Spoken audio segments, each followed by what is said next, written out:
Hello दोस्तों, स्वागत है आपका डेव जर्नी बाय जेपी में। आज हम लोग चैप्टर 19.3 में कंस्ट्रक्टर देखेंगे। इससे पहले हमने देखा कि क्लास क्या होता है, ऑब्जेक्ट कैसे क्रिएट करते हैं, क्लास में डिफरेंट डिफरेंट प्रॉपर्टीज़ क्या होते हैं, उसमें मेथड्स क्या होता है। अब हम इस चैप्टर में देखेंगे कि कंस्ट्रक्टर क्या होता है। सबसे पहले हम ये जानेंगे कि वाई कंस्ट्रक्टर मैटर, कंस्ट्रक्टर की जरूरत क्यों है। तो हम देखेंगे कि जैसे हम कोई भी क्लास को डिफाइन करते हैं, ठीक है, तो जब हम क्लास को डिफाइन करते हैं तो उसके अंदर हम क्या करते हैं, दो चीज़ों को डिफाइन करते हैं, एक डेटा मेंबर और एक member function. Data member nothing but properties और member function is nothing but methods को भी हम मेंबर फंक्शंस बोलते हैं, ठीक है। तो जो डेटा मेंबर डिफाइन करते हैं, जो क्लास के प्रॉपर्टीज को डिफाइन करते हैं, उसको उसके प्रॉपर्टीज को इनिशियलाइजेशंस के लिए, डेटा इनिशियलाइजेशंस के लिए क्या यूज होता है, कंस्ट्रक्टर यूज होता है। अब डिफिनेशन से देखेंगे, when an object is created it may not have any meaningful data assign, this can lead to unexpected behaviour if the object is use without proper initialisation.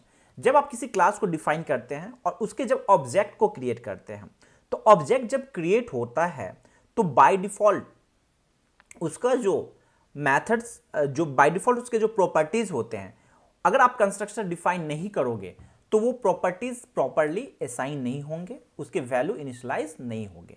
तो उसके value को initialise करने के लिए, डेटा इनिशियलाइजेशंस के लिए, प्रॉपर्टीज के value को इनिशियलाइजेशंस के लिए भी कंस्ट्रक्टर की जरूरत होती है, ठीक है। Object readiness, without a constructor the object is not fully prepared to use, this can result in error or expectations when attempting to access property or method that require initialized data without। जब आप object create करते हो तो constructor क्या करता है, उसके data को इनिशियलाइज करता है और वो डेटा रेडीनेस फॉर्मेट में होता है। बट विदाउट कंस्ट्रक्टर ये डेटा इनिशियलाइज नहीं होगा और वो जो ऑब्जेक्ट है वो रेडीनेस नहीं होगा, जिसके कारण उस ऑब्जेक्ट का एक प्रॉपर यूज आप नहीं कर पाते हो। तो कंस्ट्रक्टर का नॉर्मली हम यूज क्यों करते हैं, डेटा इनिशियलाइजेशन के लिए करते हैं, ठीक है। अब कंस्ट्रक्शन का डिफिनेशन हम क्या दे सकते हैं, a constructor in C sharp is a special method. Constructor क्या है, एक स्पेशल मैथड्स है of a class that is automatically executed when an object of the class is created. जब किसी भी क्लास के ऑब्जेक्ट को जब आप क्रिएट करते हो, जैसे हमने देखा कि ऑब्जेक्ट को कैसे क्रिएट करते हैं, हम न्यू कीवर्ड लिखते हैं और ऑब्जेक्ट को क्रिएट करते हैं, करेक्ट। तो जब किसी भी क्लास के जब ऑब्जेक्ट को आप क्रिएट करते हो, ठीक है, तो उस ऑब्जेक्ट को क्रिएट करने के लिए जो स्पेशल मेथड्स डिफाइन आप कर रहे हो, उस स्पेशल मेथड को हम क्या बोलते हैं, कंस्ट्रक्टर बोलते हैं। It main purpose is to initialise the object. इसका मेन पर्पस क्या है, ऑब्जेक्ट को इनिशियलाइज करना। Set initial value to data member and prepare the object of use.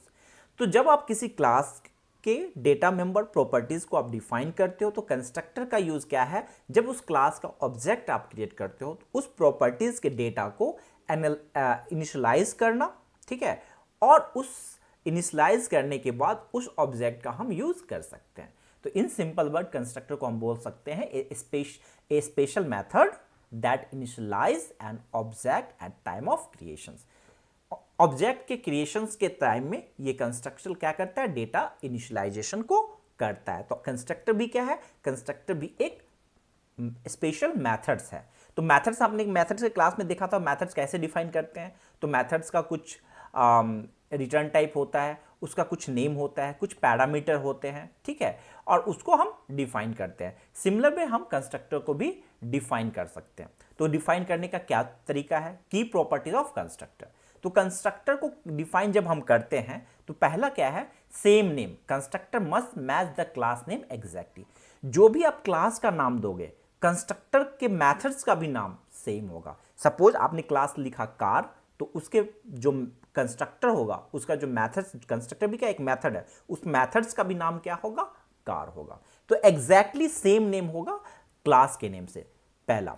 दूसरा, कंस्ट्रक्टर का जो होता है no return type. Constructor do not specify a return type. Constructor में कोई भी रिटर्न टाइप नहीं होता है। जैसे कि हमने मेथड्स में बोला कि अगर मेथड्स कुछ रिटर्न करता है या तो इंटीजर रिटर्न कर सकता है, कोई भी डेटा टाइप वो रिटर्न कर सकता है। अगर कुछ भी रिटर्न नहीं करता है तो हम क्या लिखते हैं, वॉइड लिखते हैं।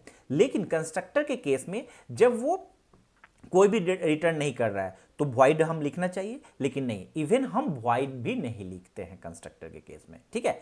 उसके बाद क्या है, ऑटोमेटिकली कॉल्ड। कंस्ट्रक्टर क्या होता है, ऑटोमेटिक कॉल्ड होता है। Constructor run without explicit innovation. जब कंस्ट्रक्टर आप ऑब्जेक्ट क्रिएट करते हो तो वो ऑटोमेटिक इन्वोक होता है। कैसे होता है वो देखते हैं। Run during creations, initialise attribute when object is created. जब आप ऑब्जेक्ट क्रिएट करते हो उस समय ये क्या करता है, डेटा को इनिशियलाइज करता है, ठीक है। तो कंस्ट्रक्टर का क्या मेन प्रॉपर्टी हो गया, इसका कंस्ट्रक्टर का नाम क्लास के नेम के बराबर होगा, इसका कोई भी रिटर्न टाइप नहीं होगा, इवन वॉइड भी नहीं होगा। ये कॉल कब होता है, एक्सप्लिसिट कॉल होता है, ऑटोमेटिक कॉल होता है। कब कॉल होता है, जब आप ऑब्जेक्ट क्रिएट करते हो उस समय ये ऑब्जेक्ट को क्रिएट के समय ये कॉल होता है और ये डेटा को इनिशियलाइज करता है, ठीक है। अब हम देखेंगे कि कंस्ट्रक्टर का सिंटैक्स कैसे होता है। जैसे सपोज हमने क्लास देखा, यहां पे क्लास हमारा क्या है, स्टूडेंट क्लास हमने डिफाइन किया, तो क्लास डिफाइन किया और इसके अंदर आप देख रहे हो कि हम एक पब्लिक स्टूडेंट, ये मेथड डिफाइन करने का तरीका है, स्टूडेंट पैरेंथेटिक्स। तो यहां पे आपने मेथड डिफाइन किया, यहां पे आप देखोगे कि रिटर्न टाइप यहां पे आपने कुछ भी नहीं डाला, राइट। यहां पे जो भी है रिटर्न टाइप हमारा कुछ भी नहीं है, करेक्ट। और इसका नेम स्टूडेंट क्लास का नेम भी है और मेथड्स का भी नेम है और पैरेंथेसिस में कुछ भी नहीं डाला है। तो जब किसी क्लास का नेम और मेथड्स का नाम सेम हो तो उस मेथड्स को ही हम क्या बोलते हैं, कंस्ट्रक्टर बोलते हैं, और उसका ये syntax. Type of constructors, different types के कंस्ट्रक्टर होते हैं, like default constructor, parameterise constructor, copy constructor and static constructor. Copy constructor and static constructor हम लेटर चैप्टर में देखेंगे, क्योंकि उसका अंडरस्टैंड करने के लिए हमें और भी कुछ अंडरस्टैंड करना पड़ेगा। बट हम अभी देखेंगे कि डिफॉल्ट कंस्ट्रक्टर क्या होता है और पैरामीटराइज कंस्ट्रक्टर क्या होता है, ओके। डिफॉल्ट कंस्ट्रक्टर का डिफिनेशंस क्या है, a default constructor is a constructor that takes no parameter and is used to initialise an object with default value. Default constructor क्या होता है, जब किसी कंस्ट्रक्टर में कोई भी पैरामीटर आप पास नहीं करते हो तो उसे हम क्या बोलते हैं, डिफॉल्ट कंस्ट्रक्टर बोलते हैं। जैसे पहले के एग्जांपल में भी हमने देखा तो वो एक क्या था, डिफॉल्ट कंस्ट्रक्टर था। जैसे हमने एक क्लास लिखा स्टूडेंट और स्टूडेंट के हमने अंदर क्या लिखा, पब्लिक एक्सेस मॉडिफायर। इसके बाद इसके हमने रिटर्न टाइप इसमें कुछ भी नहीं होता है। फिर क्लास के नेम से हमने मेथड्स का नेम दिया स्टूडेंट और इसके अंदर हमने कुछ डिफाइन किया, console right line default constructor call. तो जो आपने यहाँ पे स्टूडेंट में कुछ भी पैरामीटर पास नहीं किया, इस मेथड्स में कुछ भी पैरामीटर हमने नहीं डाला, तो इसे हम बोलते हैं डिफॉल्ट कंस्ट्रक्टर।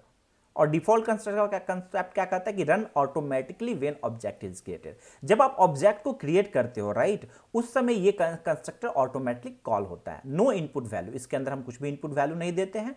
और use for basic setup, means basic data को इनिशियलाइज करने के लिए नॉर्मली इस कंस्ट्रक्टर का हम यूज करते हैं, ठीक है। यूज केस कब यूज करते हैं, when you want every object to start with same default configuration, means किसी भी क्लास के ऑब्जेक्ट को आप क्रिएट करते हो और आप चाहते हो कि डिफॉल्ट उसका जो वैल्यू इनिशियलाइजेशन हो या डिफॉल्ट कुछ भी प्रॉपर्टीज आप डिफाइन करना चाहते हो, तो उस समय में हम डिफॉल्ट कंस्ट्रक्टर का यूज करते हैं, ठीक है।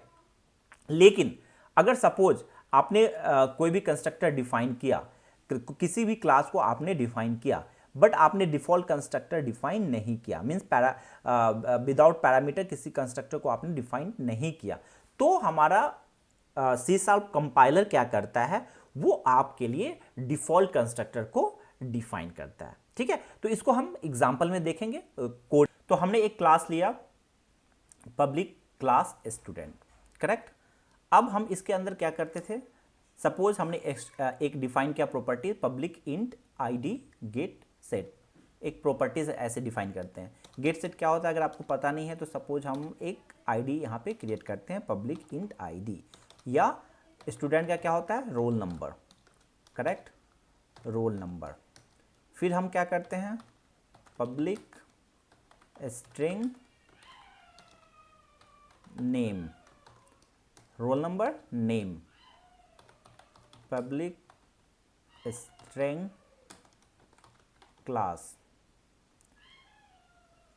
Class name. ओके, अब हमने क्या किया, तो ये हमारा क्या हो गया, एक स्टूडेंट क्लास हुआ जिसका एक प्रॉपर्टीज है और इसमें हमने डिफाइन किया। अगर कंस्ट्रक्टर डिफाइन करना है तो हम सबसे पहले क्या लिखते हैं, पब्लिक, देन जो भी क्लास का नाम है सेम मेथड्स नेम होंगे। तो हमने इसको कॉपी किया और यहाँ पे हमने पेस्ट किया, और इसके अंदर हम अभी कुछ भी पैरामीटर नहीं देते, मेथड साइन देते हैं और इसको हम ऐसे डिफाइन करते हैं। करेक्ट। अब ये जो हमारा हुआ ये कंस्ट्रक्टर हुआ, ठीक है, ये क्या हुआ, कंस्ट्रक्टर हुआ। अब इसमें हम क्या करते हैं, बाय डिफॉल्ट रोल नंबर ये वैल्यू है, इसको हम बाय डिफॉल्ट क्या करते हैं, ओके, जो भी रोल नंबर है बाय डिफॉल्ट हम डिफाइन करेंगे। सपोज क्योंकि हमने स्टूडेंट का रोल नंबर बाय डिफॉल्ट हम कर रहे हैं 1, ओके। नेम हमने डिफाइन किया जय, ठीक है, एंड उसके बाद हमने किया क्लास नेम हमने डिफाइन किया BCA, ठीक है। तो हमने क्या किया, नेम, यहाँ पे एरर क्यों दे रहा है, ओके, सेमीकोलन, हमने यहाँ पे क्या किया, roll number, name and class name हमने डिफाइन किया, एक कंस्ट्रक्टर हमने डिफाइन किया। अब इस क्लास को अगर कॉल करना है तो हम एक डिफाइन करते हैं method public static void main, correct, public static void main, ठीक है। अब हम इसको क्या करते हैं, हमने ये क्लास डिफाइन किया और क्लास के अंदर वो होना चाहिए था, यहाँ पे बंद नहीं होगा, ओके, क्लास के अंदर हमने ये मेथड डिफाइन किया, ठीक है। अब इसमें हमने क्या किया, क्योंकि हमारा जो प्रोग्राम होगा यहाँ से रन स्टार्ट होगा, करेक्ट। अब हम क्या करते हैं, यहाँ पे एक ऑब्जेक्ट क्रिएट करते हैं, किसका, तो स्टूडेंट का, स्टूडेंट हम स्टूडेंट वेरिएबल नेम दिया हमने स्टूडेंट और न्यू स्टूडेंट। इस तरह से हम क्या करते हैं, किसी भी क्लास का ऑब्जेक्ट क्रिएट करते हैं, तो हमने ऑब्जेक्ट क्रिएट किया, करेक्ट। तो जैसे ही हमने यहाँ पे न्यू कीवर्ड ऑब्जेक्ट क्रिएट किया, तो जब मेमोरी में क्या होगा, ऑब्जेक्ट क्रिएट होगा, उसके बाद क्या होता है, हमारा ये कंस्ट्रक्टर कॉल होगा, और कंस्ट्रक्टर जब कॉल होगा तो by default roll number, names and class name क्या होगा, इसको डिफाइन हो जाएगा। तो बाय डिफॉल्ट अगर आप देखना चाहते हो तो कंसोल डॉट राइट लाइन हम प्रिंट करते हैं स्टूडेंट रोल नंबर क्या है, role,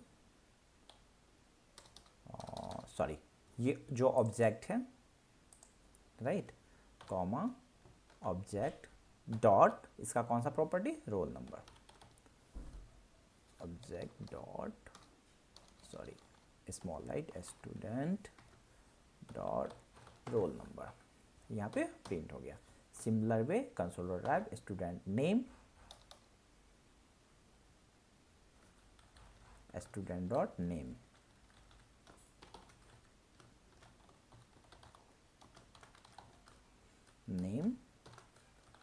student dot name,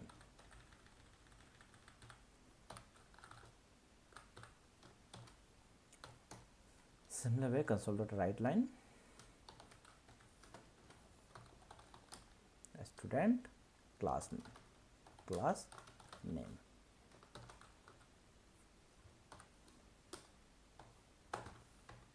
okay, अब हम देखते हैं तो यहां पे क्या होता है, हम इसको डिबग करके देखते हैं। हमने इस प्रोग्राम को रन किया,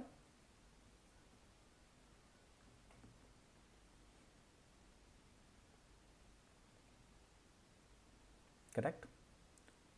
अब ये कंट्रोल हमारे यहां पे आया, अभी स्टूडेंट आप देखोगे नल है, अब स्टूडेंट नल था, स्टूडेंट अब क्या हो गया, क्रिएट हुआ। बाय डिफॉल्ट आप देखोगे तो यहाँ पे क्लास नेम क्या है, BCA, name J and roll 1। तो क्या हुआ, यहाँ पे जो कंस्ट्रक्टर डिफाइन हुआ, इस कंस्ट्रक्टर में बाय डिफॉल्ट वैल्यू जो डिफाइन है इसको ये डिफाइन करता है। जिस समय आप ऑब्जेक्ट क्रिएट करते हो उस समय बाय डिफॉल्ट कंस्ट्रक्टर कॉल होता है और इसको डिफाइन करके इसके वैल्यू को असाइन कर देता है, इनिशियलाइज कर देता है। अब उसी वैल्यू को हम यहाँ पे यूज कर सकते हैं। करेक्ट। फिर से रन करके देखते हैं। हम F11 करेंगे। जब ये ऑब्जेक्ट क्रिएट होता है उस समय क्या होता है उसको अगर देखना है तो हम F11 करते हैं। तो आप देख रहे हो जिस समय ये लाइन कॉल होता है ये कहाँ पे जाता है, स्टूडेंट के पास जाता है। इससे पहले हमारा ये डिफॉल्ट क्या वैल्यू है इसका, 0 नल एंड नल है। ठीक है। अब जब इसको कॉल करते हैं तो पहले ये वैल्यू इनिशियलाइज होता है एंड उसके बाद इस ऑब्जेक्ट में वो वैल्यू क्या होता है, असाइन हो जाता है और उस वैल्यू को आप यूज कर सकते हैं। तो हमारा ये पैरामीटर लेस कंस्ट्रक्टर हुआ जिसको हम डिफॉल्ट कंस्ट्रक्टर भी करते हैं। तो डिफॉल्ट कंस्ट्रक्टर का यूज हम कब करते हैं, तो बाय डिफॉल्ट वैल्यू किसी भी ऑब्जेक्ट को अगर आपको असाइन करना है ऑब्जेक्ट के प्रॉपर्टीज और एट्रीब्यूट को, तो वहां पे हम क्या यूज करते हैं, डिफॉल्ट कंस्ट्रक्टर यूज करते हैं। बट अगर आप ये डिफॉल्ट कंस्ट्रक्टर यूज नहीं करते हो, अगर आप ये डिफॉल्ट कंस्ट्रक्टर यूज नहीं करते हो तो हमारा जो कंपाइलर है ये क्या करता है, एक डिफॉल्ट कंस्ट्रक्टर जो हमें दिखता नहीं है डिफाइन करता है और जो भी वेरिएबल्स हैं या एट्रीब्यूट हैं उसका डिफॉल्ट वैल्यू असाइन करके हमें देता है। डिफॉल्ट वैल्यू जैसे इंट का डिफॉल्ट वैल्यू होता है 0, स्ट्रिंग का डिफॉल्ट वैल्यू होता है नल। तो ये क्या करता है, 0 नल डिफॉल्ट वैल्यू इसका असाइन करके हमें देता है और उसी वैल्यू को हम ऑब्जेक्ट के रूप में यूज करते हैं। जैसे इसे हम रन करके देखते हैं। यहां पे किया, हम यहां पे F11 करते हैं तो इसके अंदर नहीं, क्योंकि वो कंस्ट्रक्टर दिख नहीं रहा है, लेकिन वो डिफॉल्ट कंस्ट्रक्टर यहां पे कॉल होता है और उसमें यहाँ इसका वैल्यू इनिशियलाइज होता है। तो क्लास स्ट्रिंग वैल्यू है तो नल और इंट वैल्यू है तो 0 इनिशियलाइज करता है और वो वैल्यू आप यहाँ पे यूज करते हो। करेक्ट। तो यहाँ पे कुछ भी नहीं आपको दिख रहा है। करेक्ट।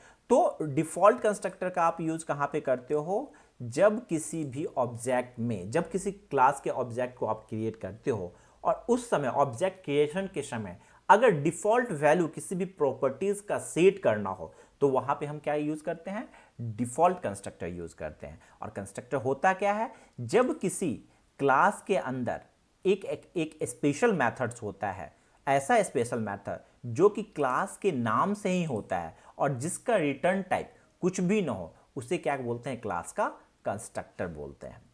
ए स्पेशल मेथड जिसका कि नेम क्लास के नेम के बराबर हो और उसका रिटर्न टाइप कुछ भी ना हो तो उसे बोलते हैं कंस्ट्रक्टर। बट जब उसमें कोई भी पैरामीटर पास नहीं करते हैं तो उसे पैरामीटर लेस कंस्ट्रक्टर बोलते हैं या उसे डिफॉल्ट कंस्ट्रक्टर भी। हमने देखा डिफॉल्ट कंस्ट्रक्टर क्या होता है। अब हम देखेंगे पैरामीटराइज्ड कंस्ट्रक्टर क्या होता है। डिफिनीशन से क्या बोलते हैं यहाँ पे, a parameterized constructor is a constructor that accept parameters and initialize the object using provided value. Parameterized constructor क्या होता है, कंस्ट्रक्टर ही होता है जो कि पैरामीटर को एक्सेप्ट करता है। एग्जाम्पल पे यहाँ पे हमने फिर क्लास स्टूडेंट लिया, इसमें हमने स्टूडेंट का रोल नंबर सपोज लिया, आईडी लिया एंड नेम लिया।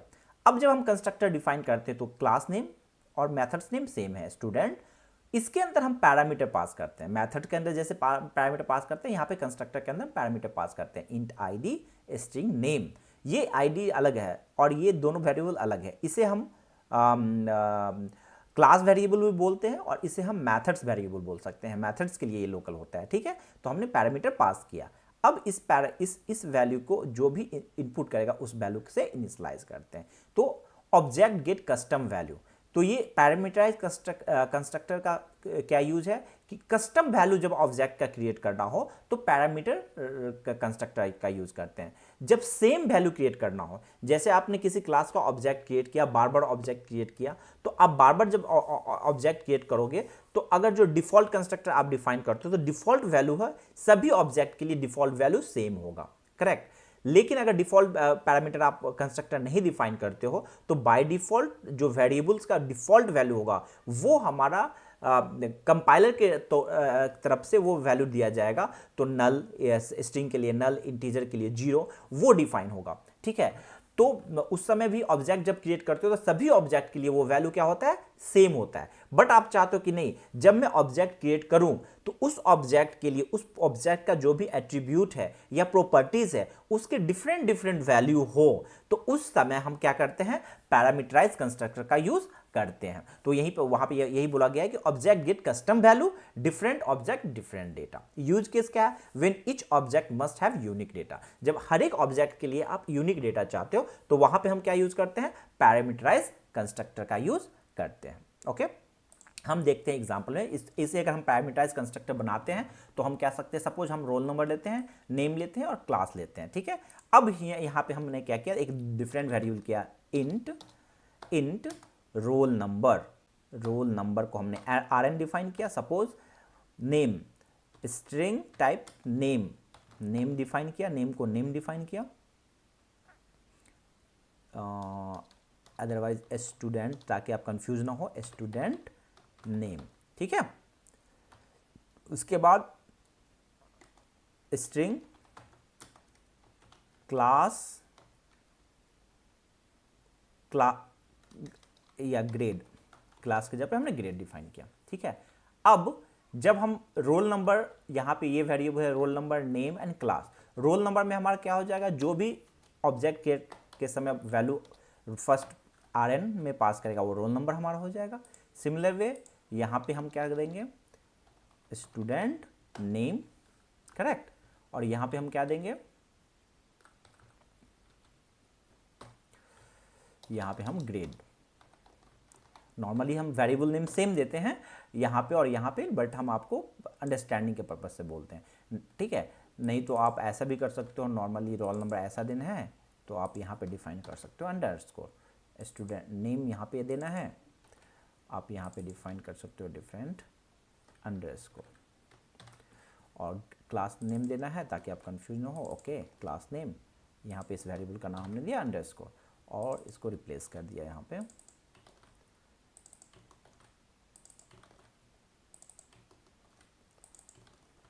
ठीक है, अब आप देखो, जब आप स्टूडेंट डिफाइन करते हो तो यहाँ पे आप क्या बोलता है कि जब आप इस क्लास के ऑब्जेक्ट को डिफाइन करते हो, क्योंकि हमारा अब ये जो कंस्ट्रक्टर है हमारा पैरामीटर लेता है, तो आप जब ऑब्जेक्ट क्रिएट करते हो तो यहाँ पे आपको क्या क्या पास करना होगा, पैरामीटर पास करना होगा। क्या क्या पैरामीटर का पास करना होगा, roll number, name and class name.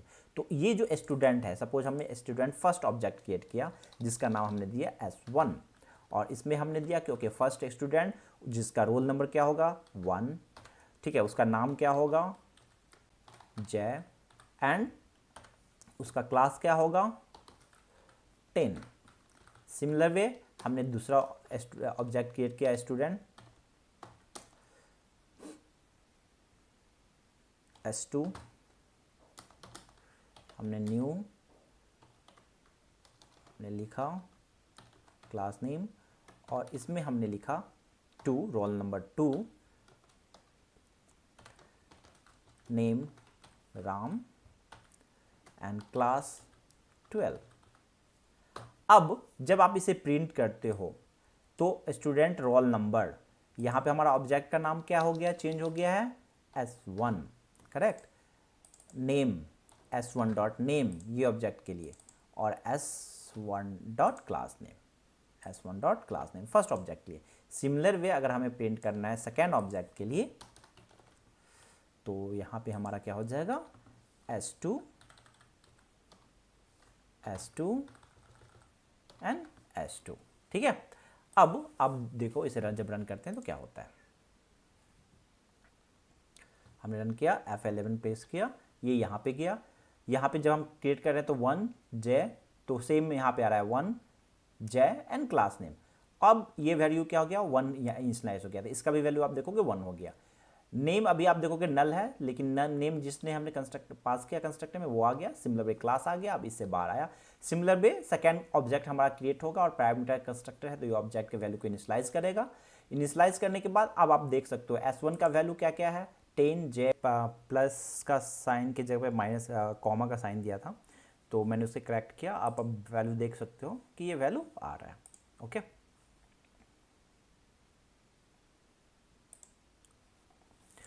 तो हमने देखा पैरामीटराइज कंस्ट्रक्टर।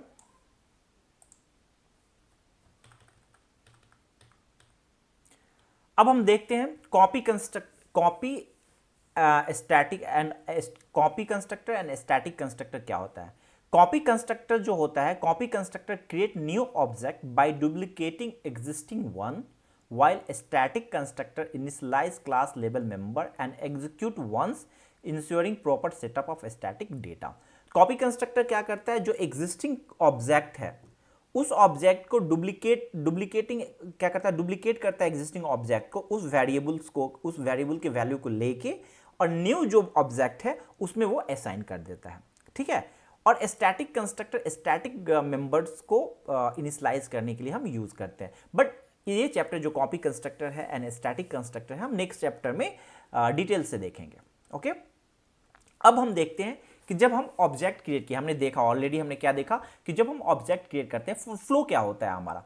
पहले हमने जैसे ही हमने क्या किया, न्यू स्टूडेंट हमने क्रिएट किया, तो हमने यहाँ पे क्या करते हैं, न्यू स्टूडेंट मीन्स यहाँ पे ऑब्जेक्ट क्रिएशन करते हैं। तो जब हम ऑब्जेक्ट क्रिएशन करते हैं तो सबसे पहले क्या होता है, मेमोरी एलोकेशंस होता है। मीन्स जो उस क्लास के अंदर जितने भी डेटा मेंबर हैं उसके लिए क्या होता है, मेमोरी एलोकेट होता है। ठीक है। मेमोरी एलोकेशंस के बाद हमारा क्या होता है, कंस्ट्रक्टर कॉल होता है। तो आपने जो यहाँ पे डिफॉल्ट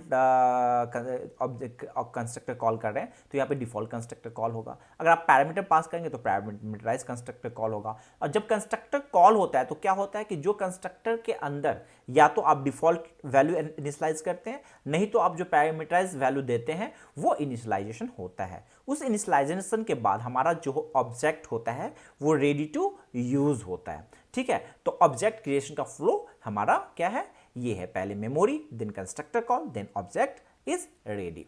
तो हमने दोस्तों क्या देखा, कंस्ट्रक्टर की हम देखते हैं कि हमने क्या देखा कि जो कंस्ट्रक्टर क्या होता है, ऑब्जेक्ट के इनिशियलाइजेशन के लिए यूज होता है। Constructor setup of object data upon creations. जब ऑब्जेक्ट को क्रिएशन करते हैं उस समय कंस्ट्रक्टर क्या करता है, क्लास के डेटा को सेटअप करता है। Run automatically, constructor are invoked without explicit call by user. तो यूजर को कंस्ट्रक्टर की कॉल करने की जरूरत नहीं होती है। जब ऑब्जेक्ट क्रिएट होता है उस समय हमारा क्या होता है, क्लास का कंस्ट्रक्टर कॉल होता है। Makes usable, object are ready for use right after creations. जब ऑब्जेक्ट क्रिएट होता है तो कंस्ट्रक्टर के कॉल के बाद डेटा इनिशियलाइज होता है, उसके बाद हमारा ऑब्जेक्ट क्या होता है, रेडी फॉर यूज होता है। Facilitates initialisation, allow for setting default value during the object setup. तो हमने देखा कंस्ट्रक्टर क्या होता है, कंस्ट्रक्टर एक स्पेशल मेथड्स है जिसका कोई भी रिटर्न टाइप नहीं होता है, इवन वॉइड भी नहीं होता है। कंस्ट्रक्टर पैरामीटराइज कंस्ट्रक्टर हो सकते हैं, विदाउट पैरामीटर्स का कंस्ट्रक्टर होता है जिसे डिफॉल्ट कंस्ट्रक्टर बोलते हैं। कंस्ट्रक्टर का यूज जब आप ऑब्जेक्ट क्रिएट करते हो उस समय क्लास के डेटा मेंबर या एट्रीब्यूट उसके वैल्यू को इनिशियलाइज करने के लिए कंस्ट्रक्टर यूज होता है। तो दोस्तों नेक्स्ट चैप्टर में हम देखेंगे 19.4 में मैथड ओवरलोडिंग। मैथड्स हमने ऑलरेडी देख चुका है, हम देखेंगे कि मैथड ओवरलोडिंग होता क्या है। देन हम देखेंगे कि कंस्ट्रक्टर ओवरलोडिंग भी होता है, वो हम कैसे करते हैं। तो अगर दोस्तों आपको ये वीडियो अच्छा लगा और आप ऐसे ही सी# में आगे पढ़ना चाहते हैं और बढ़ना चाहते हैं तो please like, share and subscribe dev journey by JP. Thank you very much.